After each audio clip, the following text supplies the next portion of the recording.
오늘 본문 이 다니엘서 6장 말씀은 우리 구약 성경에서 매우 유명한 사건을 기록하고 있는 장입니다. 우리 다니엘이 사자굴 속에 던져진 다니엘. 예, 우리 너무나 잘 알고, 그리고 또 다니엘이 그 왕의 조서에 도장이 찍힌 것을 알고도, 사자굴 속에 던져질 것을 알고도 하나님을 향한 예배와 또 그 기도의 시간들을 어, 포기하지 않았던, 그리고 신앙적 위험과 또 그 위기 앞에서도 하나님을 믿는 사람으로서 그 신앙적 정체성을 놓지 않았던 그 다니엘에 대한 이야기가 이 기록되어 있는 그런 내용입니다. 이 사건은 단순히 다니엘 개인의 영웅담을 기록한 것이 아니고 하나님의 이 절대 주권에 대한 이야기를 하고 있고, 그리고 하나님의 절대 주권을 신뢰하는 이 성도들의 이 신실한 믿음에 대한 이야기를 하고 있는 것이 바로 오늘 본문이라고 할 수 있습니다. 이스라엘은 586년에 남유다에 의해서 나라가 멸망을 당하게 됩니다. 그 바벨론 제국에 의해서 남유다가 멸망을 당하게 됩니다. 그런데 이 바벨론 제국도 딱 세 명의 딱 세 명의 왕이 있고 멸망을 당하게 됩니다. 그 누구한테 멸망을 당하냐면 메대 바사 연합군에 의해서 이 바벨론 제국이 무너지게 됩니다.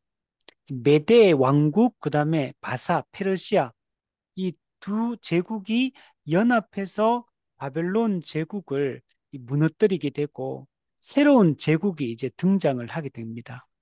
그래서 과도기적으로 메대 바사 연합군에 의해 이 제국이 멸망했기 때문에 메데 바사 이 제국 연합, 이 두 나라가 합쳐진 연합 제국을 이루어서 이제 일정 기간 가다가 이제 이게 통합이 되어서 이 페르시아 제국으로 이제 새로운 제국이 이 등장을 하게 됩니다.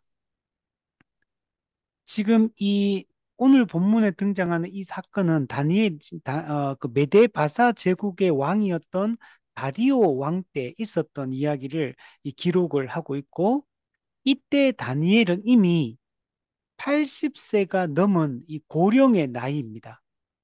그럼에도 불구하고 다니엘은 여전히 중요한 이 정치적 요직에 여전히 있다는 것을 알 수가 있습니다. 원래 이 제국이 이게 바뀌면 그 이전에 있던 사람들은 숙청되거나 이게 쫓겨나는 것이 마땅합니다. 그런데 이 다니엘은 바벨론 제국에서도, 그리고 메데바사 이 과도 제국에 의해서도, 그리고 그 이후에 통합된 페르시아 제국의 제국 때에도 여전히 이 정치적 요직에 머물러 있는 것을 여러분 볼 수가 있습니다. 그래서 이것이 다니엘에게 베푸신 하나님의 놀라운 은혜고, 하나님을 신뢰하며 믿음을 지키며 살았던 이 다니엘의 이 신실한 믿음을 또 잘 보여주고 있는 그런 내용이라고 할 수 있습니다. 오늘 본문은 다니엘이 이게 처하게 된 이 신앙적 시험, 아주 이 세상의 이 핍박과 또 세상으로부터 주어진 이 시험에 대해서 이 기록을 하고 있습니다. 다니엘은 이런 상황 속에서도 세상에 이 핍박이 있고 또 유혹이 있고, 그럼에도 불구하고 하나님의 주권을 신뢰하고, 그리고 자신이 누구인가를, 자기의 신앙적 정체성을 명확하게 하고 자신의 그 신앙을 신실하게 지켜 나가고 있는 내용이 바로 이 다니엘서 6장이다라고 얘기할 수 있습니다. 오늘은 우리 1절부터 우리 4절까지 내용을 한번 우리 살펴보도록 할게요. 우선 1절부터 이 3절까지의 내용을 살펴보면 새로운 이 제국 아래에서 다니엘이 어떤 지위에 이게 어떤 지위에 올라가게 되는지를 보여주고 있고 이 모든 것이 하나님의 섭리임을 우리에게 잘 보여주고 있습니다. 우리 1절에 보면 다리오는 이 나라를 얻습니다. 즉, 이 바벨론 제국을 무너뜨리고 메데 바사 제국의 에, 왕으로 등극을 하게 됩니다. 그리고 이 다리오는 이 메데 바사 제국의 이 새로운 통치 체제, 새로운 행정 체제를 세워서 이 제국을 운영하고 있는 것을 볼 수가 있는데 이 다리오 왕은 전국에 고관 120명을 세워서 이 나라를 다스리게 하고 있는 것을 볼 수가 있습니다. 이 광대한 이 제국을 효율적으로 통치하기 위해서 새로운 행정 체계를 세우고 있는 것을 볼 수가 있습니다. 그러니까 이 다리오 왕이 매우 똑똑한 인물이라는 것, 지혜로운 인물이라는 것을 우리에게 잘 보여주고 있습니다. 이 메데바사 제국의 이 120명의 이 고관 제도, 일종의 이거는 총독이라고 할 수 있어요. 120명의 이 고관들을 세워서 이 지방 행정 시스템을 여러분 만들고 있는 겁니다. 그러니까 중앙정부가 있고 지방자치단체가 있는 겁니다. 그래서 이 지방행정 이 시스템으로 그리고 이 지방자치 이 조직을 이끌어갈 사람으로 120명의 이 고관을 세웠고 그리고 이 지방행정과 이 중앙행정이 이게 잘 균형을 이루어서 이 메데바사 제국을 이끌어갈 수 있도록 이렇게 하는 것을 볼 수가 있습니다. 우리 2절에 보면 다리오는 고관 120명 이외에도 이 메데바사 제국 전체에 총리 3명을 이렇게 세우고 있는 것을 볼 수가 있습니다. 그러니까 120명의 고관은 지방 행정을 담당하고 그리고 3명의 그들 위에 3명의 이 총리는 중앙정부를 중앙행정을 담당하도록 하고 있는 것을 볼 수가 있습니다. 다니엘은 이 메데바사 제국 중앙정부의 3명의 총리 중에 한 명으로 여러분 세워진 것을 볼 수가 있습니다. 그 3명의 총리를 세워서 120명의 이 고관들이 지방 행정을 담당하면서 그 모든 제국의 그 사무를 관장을 하고 그리고 그게 있었던 일들을 이 총리들에게 자신들의 그 직무를 보고를 하게 합니다. 그래서 중앙정부의 3명의 총리가 120명의 지방 자치 이 행정을 이렇게 전체적으로 관할할 수 있도록 그래서 제국 전체에 어떤 일이 일어나고 있는지 이걸 잘 이게 살필 수 있도록 이 보고 체계를 명확하게 세우고 또 책임자를 명확하게 세워서 잘 관리될 수 있도록 하는 것을 볼 수 있습니다. 그러니까 지금 오늘 우리 대한민국도 동일하게 이런 시스템으로 지금 되어 있잖아요. 중앙정부가 있고 지방정부가 있습니다. 그리고 지방정부에는 이 시장들이 세워져 있고 또 도지사들이 세워져서 그들이 그 지방 행정을 담당하고 그 보고를 이제 총리에게 하잖아요. 총리에게 해서 그렇게 함으로 나라 전체를 이렇게 잘 이끌어가고 이 국민 전체가 이게 유익을 누릴 수 있도록 이렇게 하는 이런 체제를 우리가 지금 하고 있는 것을 볼 수 있는데 매우 이제 좋은 제도죠. 마찬가지로 이 다리오 왕도 메데바사 제국 전체의 그 거대한 광대한 제국을 통치하기 위해서 아주 지혜로운 이런 행정 시스템을 통치 시스템을 이렇게 만들어서 중앙 정부와 지방 자치가 균형을 이루도록 이렇게 하는 것을 볼 수 있습니다. 이렇게 하는 이유가 뭐냐면 그 메데바사 제국 전체 왕인 이 다리오 왕에게 손해가 없게 하기 위해서 만약에 지방 행정을 잘 못한다거나 중앙 행정을 잘 못하게 되면 결국에는 그 손해는 왕 다리오에게 그 손해가 이게 돌아가게 되는 겁니다. 그래서 이런 지혜로운 이 통치 체제를 만들어서 균형 있게 이렇게 하는 것을 볼 수가 있습니다. 매우 지혜로운 왕이다라는 것을 알 수가 있습니다. 자, 그런데 우리나라 같은 경우는 지방 정부의 시장과 도지사를 두어서 이렇게 그걸 관할하게 하고, 근데 우리 그 중앙 정부에는 총리가 몇 명이냐면 한 명이 있잖아요. 한 명. 국무총리 한 명을 세우고 밑에 물론 뭐 이렇게 뭐 교육부총리, 경제 뭐 부총리 이렇게 세워서 이렇게 하지만 그냥 국무총리는 딱 한 명이에요. 근데 다리오 왕은 그 메데바사 제국의 총리를 세 명을 이렇게 두고 있는 것을 볼 수 있습니다. 세 명의 총리를 세워서 120명의 고관들이 통치하는 제국 전체를 이렇게 지혜롭게 이 관장하는 것을 볼 수가 있습니다. 그럼 왜 한 명의 총리를 세워서 이렇게 하는 게 아니라 세 명의 총리를 세웠느냐? 이건 일종의 이 견제와 균형의 원리를 이게 적용하는 겁니다. 자칫 한 명만 있으면 그러면 이게 그 총리가 어리석거나 또는 게으르거나 이게 문제가 있으면 제국 전체에 문제가 생기잖아요. 그런데 총리를 세 명을 두면서 서로가 서로를 견제할 수 있도록, 그래서 서로가 이게 부패하거나 타락하지 않도록, 그래서 견제와 균형을 위해서 이렇게 지혜롭게 세 명의 이 총리를 두었던 것을 볼 수가 있습니다. 어떤 한 사람만 세워지게 되면 권력의 이 집중이 일어나게 되고 부정부패가 일어날 수 있거든요. 그래서 이 권력의 집중을 막고 이 부정부패를 방지하기 위해서 이런 지혜로운 이 통치 시스템을 이 다리오 왕이 이렇게 세우고 있다라는 것들을 볼 수가 있습니다. 자, 그런데 다니엘이 바벨론 이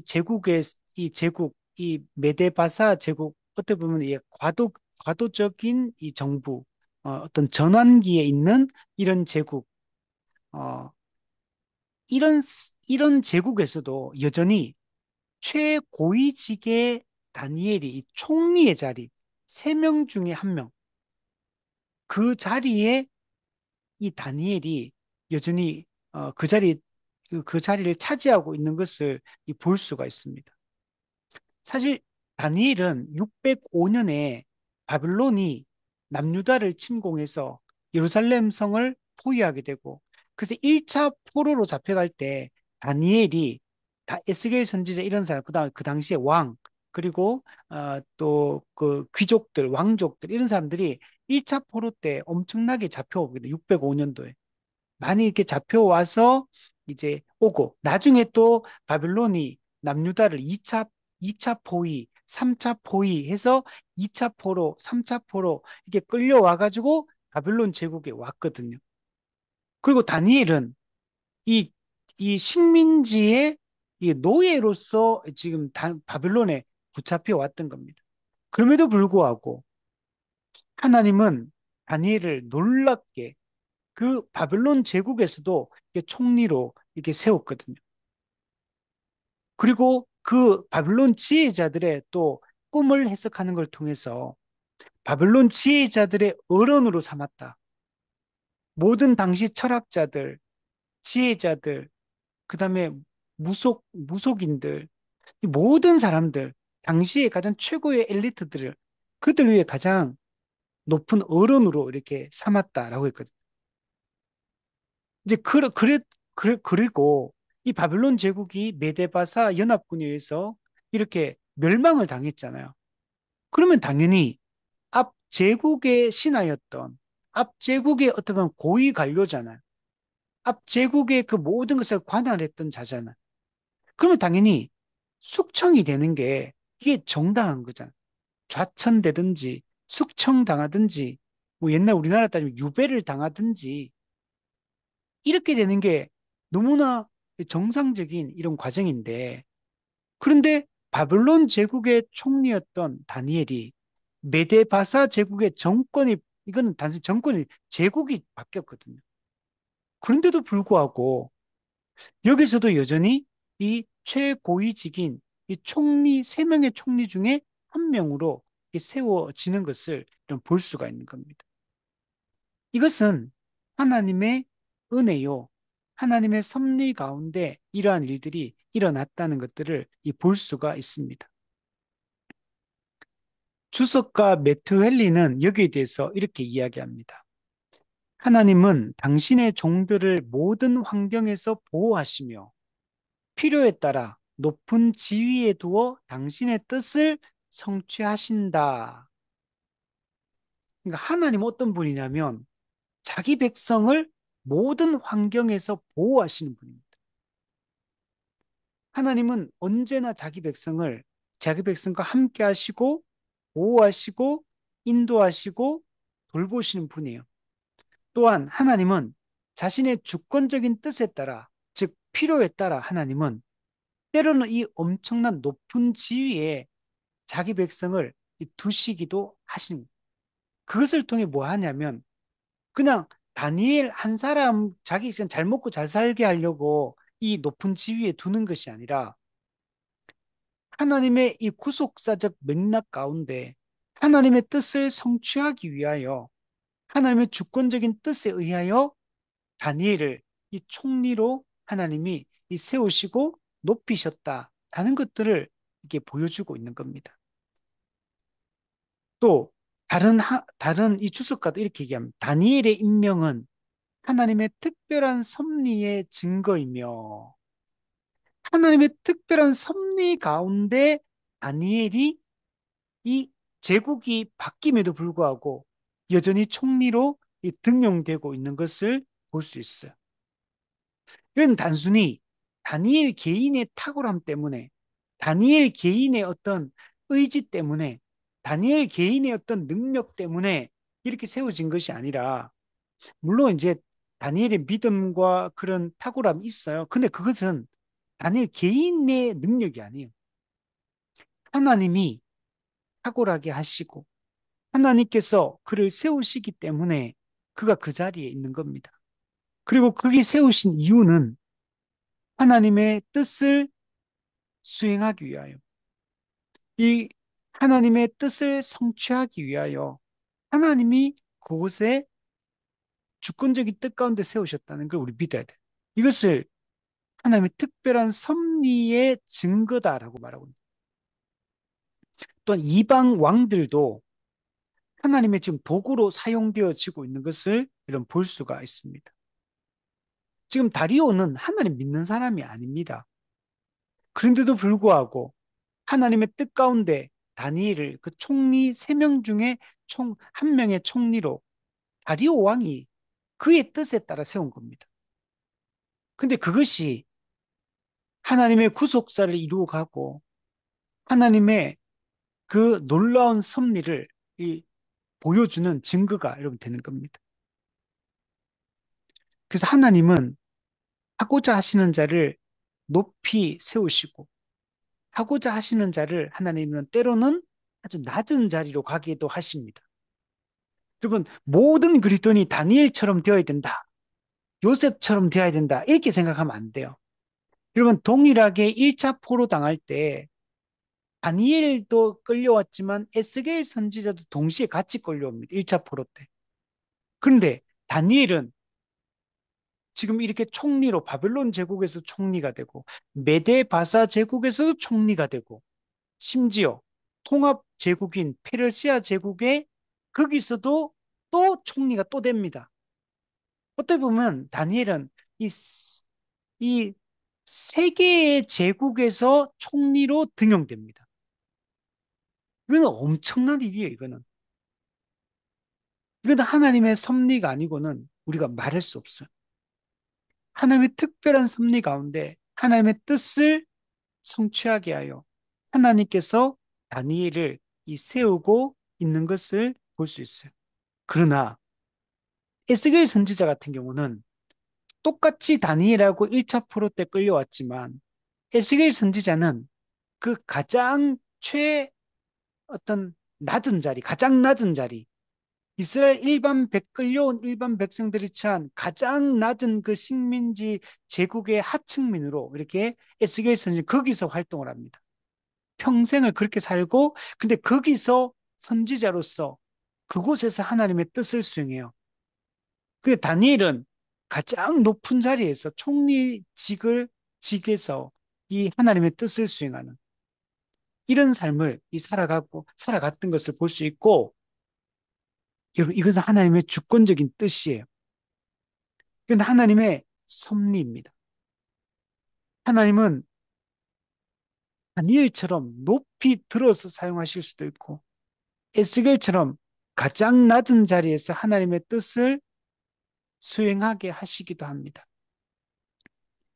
우리 신약에도 보면 열두 사도가 사도행전에 보면 이렇게 복음을 전하다가 이제 막 잡혀가기도 하고 막 이런 장면 나오는데 여러분 처음으로 사도 야고보 복음 전하다가 끌려갑니다. 잡혀갑니다. 감옥에 갇힙니다. 사도 베드로 복음 전하다가 잡혀가서 감옥에 갇힙니다. 그런데 어떤 줄 아십니까? 열두 사도 중에 첫 번째 순교자 야고보 같은 경우는 복음 전하다가 끌려가 가지고 순교당합니다. 근데 똑같은 상황이잖아. 복음 전하다가 둘 다 잡혀가서 감옥에 갇혔다는 측면에서 야고보와 베드로는 동일한 상황이잖아요. 근데 야고보는 순교당하는 거. 첫 번째 순교자, 사도로서 첫 번째 순교자. 근데 베드로는 하나님이 놀라운 방법으로 감옥에서 탈출하게 만듭니다. 갑자기 문이 저절로 열쇠가 탁 열려버려요. 거기에 문지기가 군인이 지키고 있는데, 근데 지나가도 군사가 눈이 못 봐요.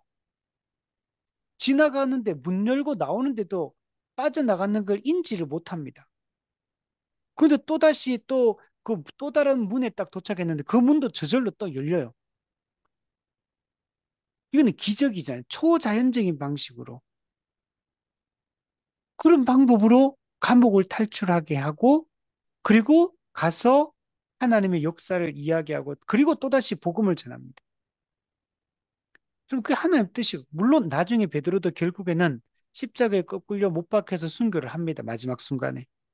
그러나 그 시점적으로 봤을 때는 한 사람은 복음자에 끌려가고 곧바로 죽임당하고, 한 사람은 기적적인 방법으로 하나님이 살리시고, 그리고 나중에 이제 물론 순교를 하지만 그 하나님의 그 뜻 가운데서 똑같은 사도요. 똑같이 복음 전했고 똑같이 감옥에 갇혀도 하나님의 특별한 섭리 가운데 하나님의 주권적인 뜻 가운데 각 사람을 향해서 역사하고 있다는 것들을 여러분 볼 수가 있는 겁니다.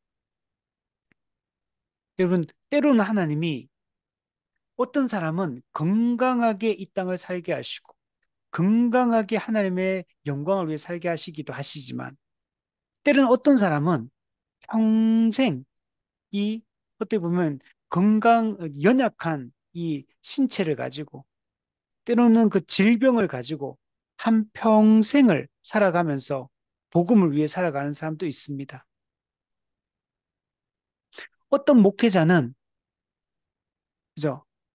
어떻게 보면 길이 막 잘 열려서 아주 높은 자리에서 이렇게 목회를 할 수도 있고 어떤 사람은 똑같이 주를 사랑하고 복음을 위하여 살아가고 영혼 구원을 위해서 힘쓰지만 어떤 목회자는 정말 가장 낮은 그 자리에서 한 몇 명의 성도를 붙들고 한 평생을 은퇴할 때까지 그렇게 목회하다가 끝나는 사람도 있는 거예요. 어떤 선교사는 똑같은 열정과 영혼에 대한 구령의 열정으로 이렇게 살지만 어떤 선교사는 정말 큰 역사를 이루고 한 민족이 주교로 돌아오는데 큰 일들을 하는 그런 선교사도 있지만 어떤 선교사는 선교지에 가기 위해서 비행기를 타고 자기가 그렇게 꿈꾸고 기도해왔던 그 부족에 딱 갔는데 그 부족을 딱 만났는데 가자마자 그 부족에게 창에 찔려 죽임을 당하는 그게 실제로 있었던 이거 일입니다. 영화로도 만들어요. 그래서 그 친구 선교사들과 딱 도착하자마자 그러니까 그 남편 선교사들이죠. 그 자기들이 그렇게 기도하고 복음 전에 꿈꿨던 그 부족에 의해서 다 죽임을 당합니다. 근데 그 소식이 고국에 있던 그 아내 선교사들에게 이 소식이 전해집니다. 근데 그 자기 남편들을 죽였던 그들이 복음을 전하고 그토록 함께 기도했던 그러나 자기 남편을 죽인 사람들이잖아. 근데도 그들을 용서하고 이제 아내 선교사들이 그 부족을 구원하기 위하여 자기 남편을 죽인 그 사람들에게 복음을 전하기 위하여 그곳으로 달려가서 그 부족을 복음화시킵니다. 그 하나님의 뜻인 거야. 왜 그렇게 하느냐? 누가 뭔가를 잘못해서 그렇게 되고, 누구는 더 믿음이 좋아서 그렇게 편안하게 복음을 전하고, 그 열매가 더 많고, 그런 게 아니라는 거. 여러분, 중요한 것은 하나님을 신뢰하고, 하나님의 그 영광과 그 나라와 그 의를 위하여, 하나님의 새 언약 백성을 위하여, 언약 공동체를 위하여, 믿음을 포기하지 않고, 어디에 내가 있든지 그 위치에서 하나님 나라와 의를 위하여 살아가는 것을 하나님 기뻐하시는 거예요. 하나님 우리에게 바라시는 것은 바로 그것입니다. 하나님이 다니엘이 믿음이 좋아서 높은 자리에서 이렇게 했고 에스겔은 믿음이 없어서 그건 가장 낮은 자리, 가장 괴로운 자리에서 하나님의 뜻을 수행했던 것이 아닌 것입니다. 우리는 어떤 자리에서도 하나님을 신뢰하고 믿음으로 우리가 반응하고 하나님의 기뻐하는 그 뜻이 우리의 뜻이 되어서 하나님의 그 뜻을 이루기 위하여 우리는 살아가는 것이 중요한 것입니다. 3절에 보면 이 다니엘의 이 탁월함과 다리오 왕의 이 계획이 기록이 되어 있습니다. 다니엘의 탁월함에 대해서 기록을 해요. 이것은 앞서 다니엘이 느부갓네살 왕과의 그 꿈 이야기할 때도 또 1장에도 보면 다니엘이 얼마나 정말 총명하고 지혜롭고 또 마음이 민첩한 사람인지에 대해서 이 기록하고 있는 걸 볼 수 있어요. 그러면 다니엘은 마음이 민첩하다. 우리가 민첩하다. 그죠? 이런 말 쓰잖아요. 행동이 민첩한 게 아니고 마음이 민첩했어요. 마음이 민첩한 것은 단순히 머리가 똑똑하다, 지적 능력이 뭐 대단한 지적 능력을 가지고 있다, 이런 이야기를 하는 것이 아니라 영적 통찰력, 영적 분별력을 이야기하는 거야. 우리가 이런 사람이 돼야 돼. 우리는 그냥 단순히 똑똑한 사람, 머리 좋은 사람, 이런 사람이 되는 게 아니라 영적인 통찰력을 가진 사람, 하나님의 관점으로, 성경적 관점으로 분별할 수 있는, 상황을 판단할 수 있는 이런 영적 통찰력, 마음의 민첩함이 우리는 중요합니다. 그러면 똑똑하면 우리가 세상적으로 그러잖아요. 우리 똑똑하면 서울대 갈 수 있죠. 근데 서울대 간다고 해서 그 사람이 지혜롭거나 그 사람이 마음이 민첩한 사람은 아니에요. 그냥 공부만 잘하는 바보들, 시험 잘 치는 바보들 이런 말 쓰잖아요. 물론 오해는 하지만 제 서울대 좋아합니다. 저는. 네. 근데 이제 우리가 그런 좋은 최고의 대학을 나오지 못했다 하더라도 마음이 민첩하고 우리가 정말 지혜롭고 진짜 상황 판단력이 좋고 분별력이 좋은 사람이 되는 게 좋아요. 영적 분별력이 있는 사람. 하나님의 관점, 하나님의 시선으로 바라볼 수 있는 사람. 이런 사람이 되어야 되죠. 다니엘이 바로 이 마음이 민첩한 사람. 이거는 다니엘이 그냥 타고난 어, 똑똑함을 가졌다. 이런 걸 얘기하는 게 아니라 하나님이 특별히 주신 은사예요. 은혜인 겁니다. 마음의 민첩함은 다니엘 개인이 가지고 있는 어떤 민첩함이 아니고 하나님이 은혜로 주신 이 은사와 같은 것입니다. 예, 모든 상황을 꿰뚫어 볼 수 있고 분별할 수 있는 이 영적 지혜를 하나님께서는 다니엘에게 주셨습니다. 이거는 하나님의 주권적인 뜻 가운데 하나님 주신 은혜인 겁니다. 또한 이 마음의 민첩함은 평상시에 하나님과 깊은 만남, 하나님과의 깊은 교제 가운데서 하나님이 주신 은혜인 겁니다. 하나님이 아무에게나 그냥 막 마음의 민첩함을 주시는 게 아니라 하나님을 신뢰하고 하나님의 뜻을 정말 중요하게 여기는 하나님 은혜를 베풀어 주께로 나오게 하는 그들에게 하나님이 주시는 것. 평상시에 하나님과 깊은 교제를 나누고 있는 사람들에게 이 마음의 민첩함을 주시는 거지. 평상시에 영적인 게으름과 태함과 이 죄성에 이 굴복된 삶들을 살아가고 있는 사람에게 이 마음의 민첩함을 주시는 것이 아닌 것입니다. 여러분, 찰스 스펄전 목사님은 다니엘의 이 탁월함은 하나님께서 당신의 백성에게 주시는 특별한 은혜의 증거다라고 말했어요. 하나님이 자기 백성에게 특별한 은혜를 주셨다는 증거가 이 마음의 민첩함, 이 탁월함인 겁니다. 다니엘은 하나님의 은혜 가운데 이런 이방 문화 속에서도 어떻게 보면 타협하기 정말 좋은 상황이잖아요. 그냥 거기에 물들어가기 너무 좋은 환경이에요. 그러나 다니엘은 하나님의 백성으로서의 자신의 정체성을 끝까지 이 지키고 있는 것을 볼 수 있어요. 특별히 다니엘서 6장이 그것을 너무 잘 보여줍니다. 30일 동안 그 한 검령을 세워서 법령을 만들어 가지고 30일 동안 그 왕 위에 다른 누군가에게 절을 한다거나 구한다거나 그러면은 그냥 죽이기로 이런 검령을 만듭니다. 근데 다니엘은 열린 창에서 이 문을 활짝 열어놓고 그러면은 누가 다른 신에게 또는 다른 신에게 구하거나 의지하고 절하는 것을 보기가 쉽잖아요. 그럼에도 불구하고 창문을 활짝 열어놓고 숨기지 않아요. 그리고 하나님을 향하여 이 경배하는 것을 볼 수가 있습니다. 다니엘은 하나님 백성으로서의 정체성을 그 믿음을 굳건하게 지키고 있는 것을 볼 수가 있습니다. 그래서 다리오 왕이 세 명의 총리들 중에서도 가장 높은 자리에 다니엘을 세우는 것을 볼 수 있습니다. 다니엘은 120명의 고관들, 그리고 나머지 두 명의 그 총리들보다 훨씬 뛰어났어요. 그래서 다리오 왕이 다니엘을 세워서 전국을 다스리게 하려고 이런 계획을 세웁니다. 이거는 하나님의 섭리인 겁니다. 하나님은 어떤 분이냐면 사람을 세우기도 하고 사람을 또 이게 낮추기도 하시는 이런 분입니다.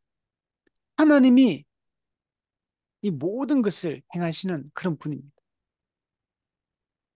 하나님은 하나님을 신뢰하고 믿음을 지키고 자신이 누구인가를 잊지 않고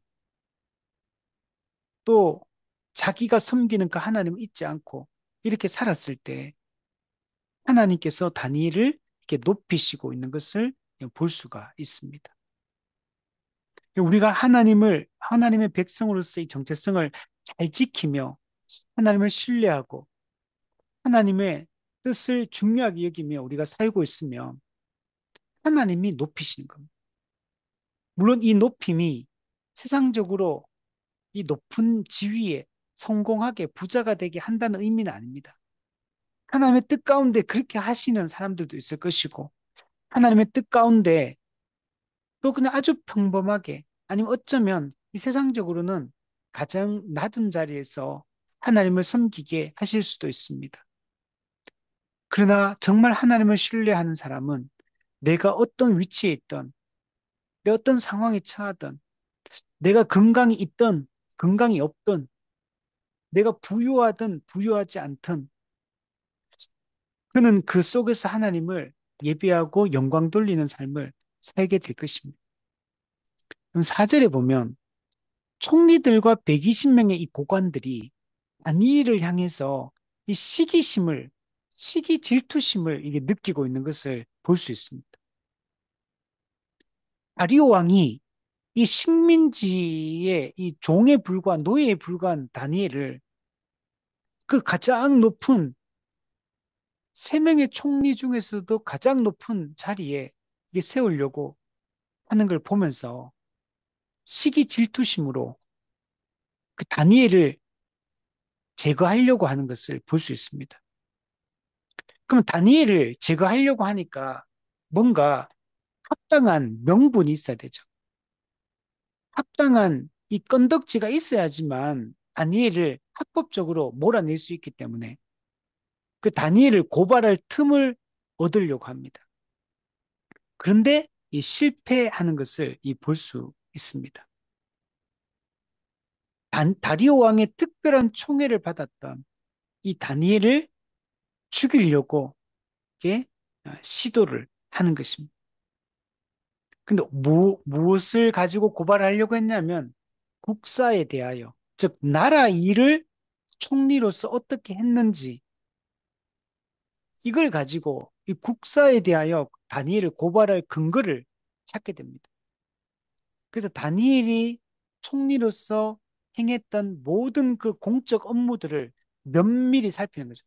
오늘날 따지면 압수수색 해가지고 쳐들어가가지고 작은 거 하나라도 건져서 이제 고발해서 이제 처단하기 위해서 이렇게 하는 것을 볼 수 있어요. 이거는 매우 조직적이고 계획적이고 매우 악의적인 이 공격이었다는 것을 알 수가 있습니다.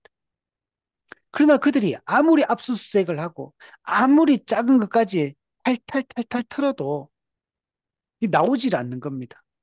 아무 고발할 근거도 없고 아무런 허물도 없고 아무것도 찾지 못해요.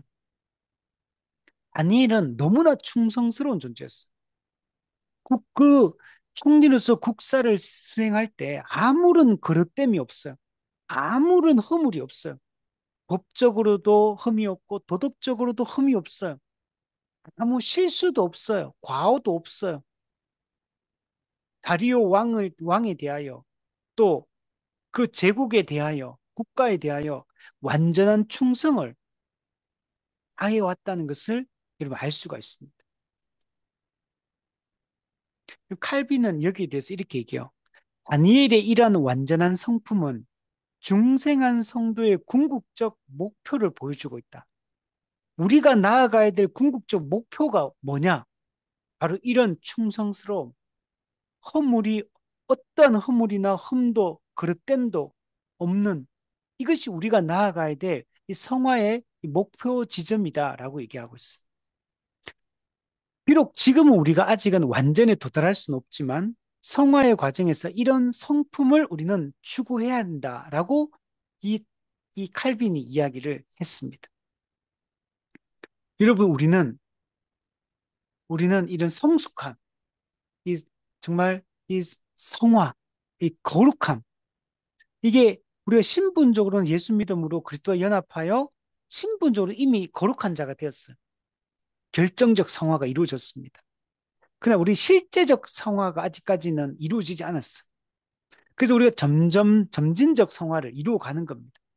점점 더 우리는 이 성숙한 성품과 성숙한 이 모습을 나타내야 됩니다. 다니엘은 이런 측면에서 아주 훌륭한 이 성숙한 이 신앙이라는 사실을 이렇게 여기서 보여주고 있는 겁니다. 여러분, 이거는 종교적 영역이 아니에요. 일상적 삶의 영역을 얘기하는 겁니다. 우리 다음 주에 보게 되는 5절에 보면 그래서 국사에 대해서는 고발을 근거를 못 찾는데 그래서 어떻게 하냐면 하나님의 율법에서 근거를 찾아 종교적 영역에서 이제 고발할 틈을 찾아가지고 다니엘을 제거하려고 하는 것을 볼 수 있습니다. 우리 다음 주에 그건 한번 살펴보고 어쨌든 일상적 삶의 영역에서 아무런 그릇됨이나 허물이 없어요.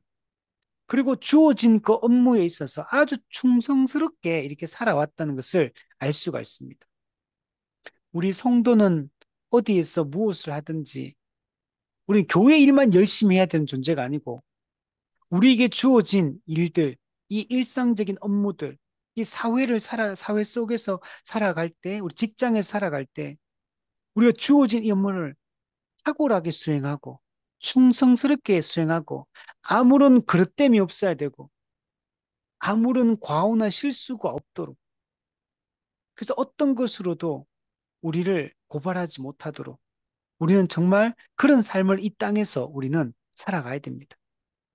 그래서 우리 종교 우리 개혁파 신학에 있어서 우리 성직이 무엇이냐라고 할 때 목사나 뭐 선교사나 뭐 신학자나 뭐 종교적 업무에 이 올인하고 있는 전적으로 이쪽에 이제 관련돼 있는 사람들을 우리는 성직이다 이런 식으로 얘기를 하는데 그래서 옛날에는 목사 뭐 선교사 이런 사람은 성직자다 뭐 이렇게 생각했잖아요.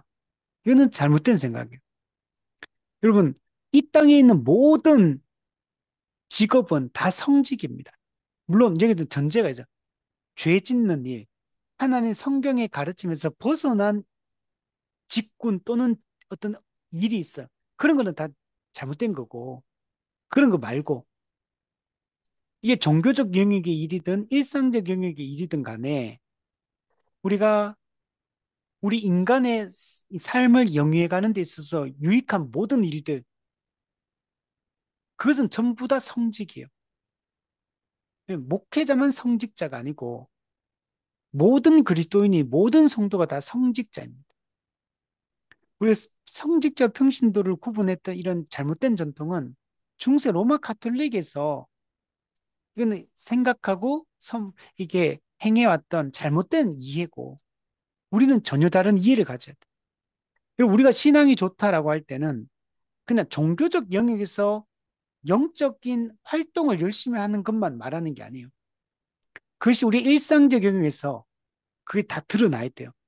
일상의 삶의 그 영역 속에서 우리가 하나님을 믿는 자로서의 그리스도인다움, 교회다움이 그 태도와 말과 성품과 행동과 거기서 일상적 영역에서 다 드러나야 돼요. 그게 진짜 신앙이 여러분 좋은 겁니다. 메투엘리도 이런 얘기예요. 세상에서 흠이 없는 삶을 사는 것은 오히려 더 큰 시험을 불러올 수 있으며 의인의 고난은 하나님의 신비로운 섭리 중 하나이다. 신자가 우리가 이 땅에서 이렇게 거룩하게 살아갈 때 고난이 있습니다. 근데 이게 신비로운 섭리라는 거야, 하나님의. 그래서 우리가 정말 거룩한 자로서 이렇게 우리 살아갈 때 이게 더 큰 시험이 불러왔잖아요. 실제로 그렇잖아요. 다니엘도 지금. 흠이 없는 삶을 살아오니까 고발을 당하잖아요. 흠이 없는 삶을 살아가니까 큰 위기를 지금 만나요. 그러나 그 위기, 고난, 핍박, 압박, 이 의인의 고난, 믿음으로 인한 고난, 그리스도인으로 살기 위해서 당하는 고난, 그건 하나님의 신비로운 섭리라는 거. 우리 이렇게 생각해. 예수 잘 믿다가 고난이 찾아오고 예수 잘 믿다가 어려움이 닥치면 하나님이 나를 사랑하시나 의심하고 이렇게 막 생각하고 아유 하나님 없는 것 같다 떠나자 이렇게 생각하고 하나님 이렇게 잘 믿었는데 왜 이렇게 고난이 계속 있고 어려움이 찾아오고 잘 믿었으면 모든 게 척척척척 풀리고 해야지 왜 예수 잘 믿고 더 잘 살려고 힘쓰고 죄 안 지으려고 힘쓰고 하나님 뜻대로 살려고 했었는데 왜 이렇게 나는 여전히 가난하고 여전히 내 인생은 풀리지가 않고 그렇게 생각하면 안 된다는 거. 여러분 단순히 우리가 일반적으로는 우리가 열심히 살면 삶이 점점점 더 우리가 평안하고 안정적이고 이렇게 되는 게 이게 일반적인 방식이 맞아요. 근데 항상 그런 건 아니에요. 열심히 일해도 부자가 안 될 수 있고, 열심히 일해도 여전히 가난할 수 있고, 일반적으로 열심히 일하면 더 안정화될 가능성이 높죠. 근데 항상 그런 건 아니에요. 하나님의 주권적인 뜻 가운데 하나님이 우리를 그렇게 살게 하셨어요. 여러분, 부자와 거지 나사로 보세요. 그 부자는 죽을 때까지 부자고 장사도 화려하고 사치스럽게 이렇게 장례식을 치르지만 하나님을 믿는 거지 나사로는 죽을 때까지 그냥 거지로 사는 겁니다. 장례도 아무도 찾아오는 이 없어요. 외로운 장례식을 해요. 그러나 그 다음은 다르잖아요. 여러분 어쩌면 우리가 다니엘처럼 살 수도 있지만 에스겔처럼 하나님의 뜻이 우리를 향한 뜻이 그럴 수도 있는 거예요. 야고보처럼 사는 게 하나님의 우리를 향한 뜻일 수도 있고 베드로처럼 기적적인 방식으로 살려내서 하나님의 뜻을 전하게 할 수도 있어. 근데 우리는 중요한 것은 그 어떤 형편에 처하더라도 우리의 외적 환경과 상황이 우리를 대변해 주는 게 아니에요. 그런 걸로 우리 삶, 우리 함께 하신 하나님의 그 은혜와 사랑을 평가하는 게 아니라는 걸 우리가 생각을 해야 됩니다. 하나님이 우리에게 어떤 환경과 상황을 주시더라도 우리는 감사함으로 받고 그냥 그 속에서 우리는 믿음의 반응을 하며 하나님의 약속을 붙들고 그 속에서 하나님의 뜻을 수행하는 것이 우리가 해야 될 일인 겁니다. 여러분, 다니엘의 이런 이 성품은 장차 오실 예수 그리스도의 그 완전한 성품을 여러분 예표하고 있는 거예요. 예수님도 원수들이 고발할 거리를 찾으려 했지만 아무 흠도 아무런 그릇됨도 찾지 못했어. 그래서 빌라도가 죄가 없다, 무죄다 이렇게 얘기해도 계속 거짓 증거로 고발할 거리를 찾고 계속 그렇게 했잖아요. 우리 하나님의 백성이 추구해야 될 이 성품의 표준을 여러분 제시해 주고 있는 겁니다. 오늘날에도 우리는 주를 위하여 복음을 위해 살아갈 때 불공정한 이런 공격을 받을 수 있고 이- 그렇지만 이럴 때 더더욱 또 우리는 험없는 삶을 살아가고 더 충성스러운 삶을 살아가고 더 신실하게 우리가 살아가야 됩니다. 성도의 이러한 모습이 복음에 대한 최고의 변증이 되어서 세상 사람들이 이런 그리스도인들의 삶과 이 삶의 방식과 그 태도와 그 말과 그 삶을 보고 주께로 여러분 돌이키게 되는 것입니다. 오늘 우리는 다니엘의 이 모습처럼 다니엘은 자기가 총리가 되고 싶어 한 게 아니에요. 만약에 하나님이 다니엘을 에스겔처럼 저 가장 밑바닥 인생으로 한평생을 살게 하셨을지라도 다니엘은 에스겔처럼 그 속에서 기뻐하고 감사하고 그 속에서 하나님의 역사를 믿음의 눈으로 바라보며 그 일에 동참하며 평생을 기쁨으로 살았을 겁니다. 예수 믿고 최고의 높은 자리 가는 게 목적이 아니고 예수 믿고 우리가 어떤 형편에 처하든지 우리의 상황이 어떻게 펼쳐지든지 간에 그 속에서 하나님의 선한 뜻을 우리 신뢰하고 하나님의 나라와 의를 위해서 계속적으로 우리가 걸어가는 것이 우리가 해야 될 일입니다. 앞으로 우리가 어떤 상황에 놓이든 어떤 문제를 만나든 우리의 인생이 어떻게 풀려나가든 하나님의 주권적인 뜻 가운데 있다는 사실을 우리가 믿고 끝까지 믿음을 지키며 하나님을 신뢰하며 우리 살아갈 수 있는 그런 우리가 되었으면 좋겠습니다.